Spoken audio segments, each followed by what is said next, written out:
Little Natalie's tummy couldn't stop growling. She had been hungry the whole afternoon, but it was evening now and her mom wasn't home yet. Those rich people should stop making my mom work so much. I wish we'd never moved from France. Mom didn't have to work so hard there like she does here. As she walked outside, she heard loud music coming from the biggest mansion in the whole countryside from afar. Her tummy told her to go there, and she found out there was a large party happening in the garden. Natalie started drooling when she saw the huge feast. She tried to sneak in, but a group of women blocked her. Where do you think you're going, little girl? I'm hungry. Can I have some meat, please? And a glass of juice, too?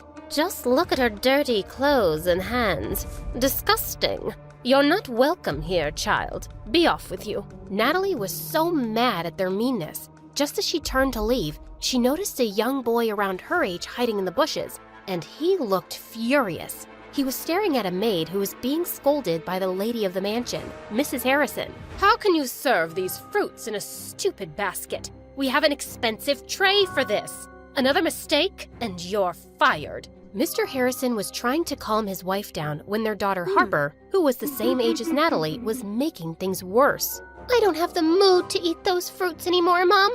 That woman ruined my night. Natalie felt so bad for the humiliated maid. She joined the boy in the bushes. I hate these people. Me too. And that's my mom they're yelling at. They don't deserve all this delicious food. I have to teach them a lesson. Wait, are you gonna do something bad? Mom said you shouldn't do bad things no matter what. But he just ignored her and dragged a bag of manure lying close by. Then he started climbing a tree that overlooked the garden. But moments later, the branch under him cracked, and he went tumbling down straight onto the food table, spreading cow poop everywhere. Everyone screamed, and Mrs. Harrison looked ready to explode. She yelled for security, and Natalie thought she had to do something to save her friend. And with that, she ran towards the nearest barn, rode on a young horse, and made it run around the garden, completely ruining the party.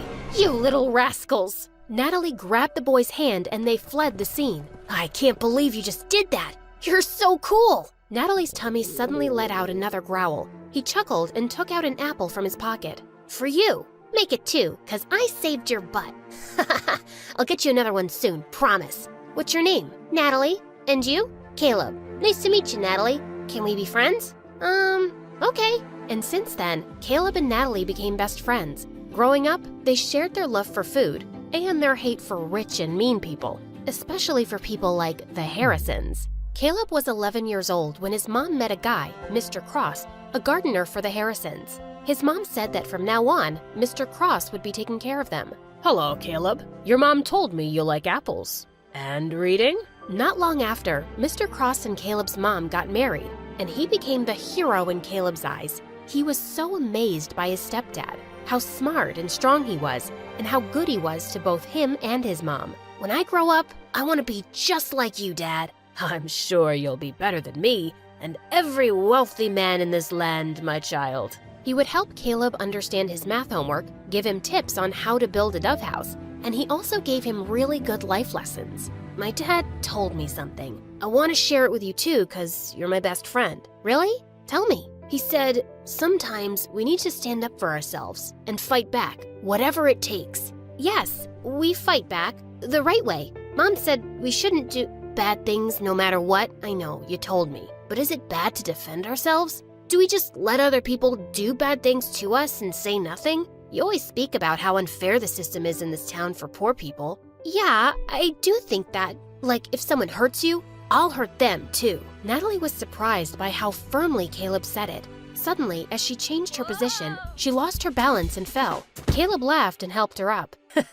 Now, I don't know how to hurt the fence or the ground, but... Caleb then kicked the fence and stomped his foot on the ground. Natalie found it funny. She liked the thought of Caleb as her protector and felt really lucky to have a best friend like him. And over the years, she grew to like him as much more, but she was too scared to admit it, too scared to ruin their friendship. One day in high school, she decided to cook his favorite food and surprise him at lunch, but her heart ached with jealousy when she saw him laughing with some girls in the canteen. She was leaving when Caleb called her name and walked up to her. Is that for me? Before she could reply, the girls jumped in and glared at Natalie. Why are you friends with that dumbhead, Caleb? Same question. Handsome boys like you should hang out with pretty girls like us. Suddenly, Caleb wrapped his arm around Natalie's shoulder. My girlfriend is not a dumbhead. She's the smartest, coolest, and most beautiful girl I've ever known. So please, stop talking rubbish about her. Girlfriend? As the humiliated girls left, Natalie turned to him. Why did you tell them that nonsense? Those girls are gonna hate me forever.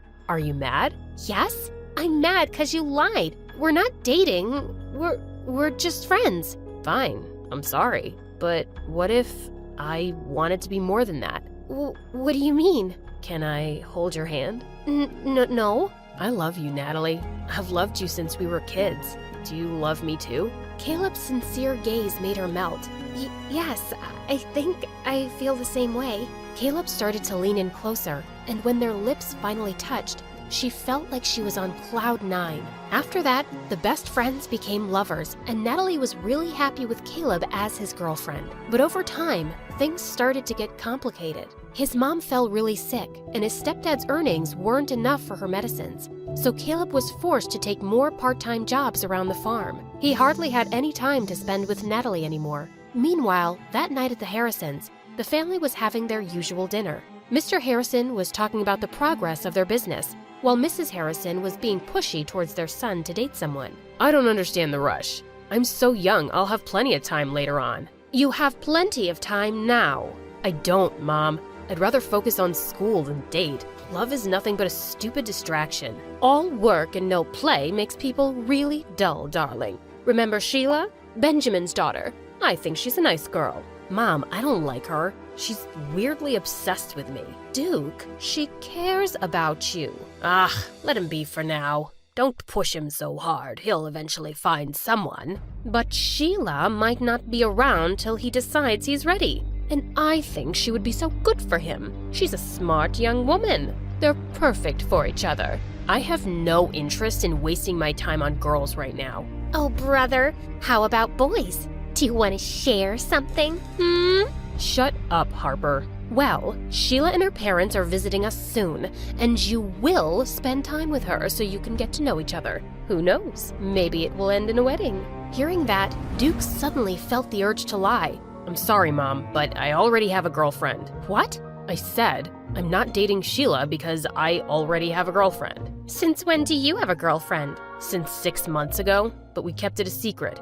I don't want people in my business. Duke left the table and decided to take a walk in the gardens to cool off. Suddenly, he heard someone behind him and turned around to see it was just Mr. Cross. Oh, sorry, Master Duke. I didn't mean to disturb your walk. You look a little upset. I'm not. It's really nothing. Just sometimes parents can be too much. Do you have kids, Mr. Cross? A son, the same age as you. Maybe I'll introduce you sometime. Duke was feeling too preoccupied, so he just smiled at their gardener and walked off. That weekend, Natalie's mom caught a serious flu, so later that day she went to town with Caleb to buy some medicine. While they were in the pharmacy, his stepdad called him. I need to stop by a dad's friend's place to pick up a package. Wait for me in the town square. I'll be right back. Natalie bought the medicines and sat on a bench in the town square. Her favorite thing in that old place was the old horse statue in the center. They're such gorgeous and magical creatures. Just then, she noticed that its red eye patch was lying on the ground. She picked it up, and as she placed it back on,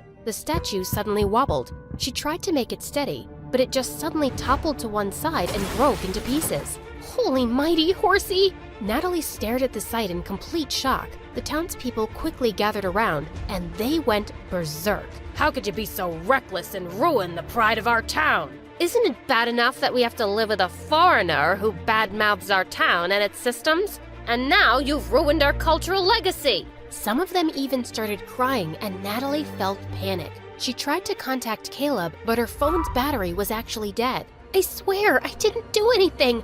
It was already unsteady. Please, forgive me. But the townspeople were blazing mad. Soon the police came, and as they were questioning her, everyone suddenly became silent as they made the way for someone. Natalie lifted her head and met someone's eyes. Duke, the oldest child of the Harrisons. What's going on here? This girl just caused serious damage to a public property, and we need her to come with us to the station. Duke just nodded at them, and soon, Natalie found herself sitting in a police station. Please, officer, just let me go home first. My mom is sick, and she must be really worried. But the officer just ignored her. A few minutes later, Duke came out of the main office. You're free to go. I have taken care of everything. Huh? What do you mean? I paid $50,000 for the fine and damages so you won't go to prison. What? Why are you doing this? You don't even know me. Because I need you. What? What do you mean? Duke then dragged her outside the station to talk. Listen, I need you to work for me as my fake girlfriend for a month, and I'm gonna pay you for it. I'm sorry, but can you repeat what you just said? I'm not sure if I heard it right.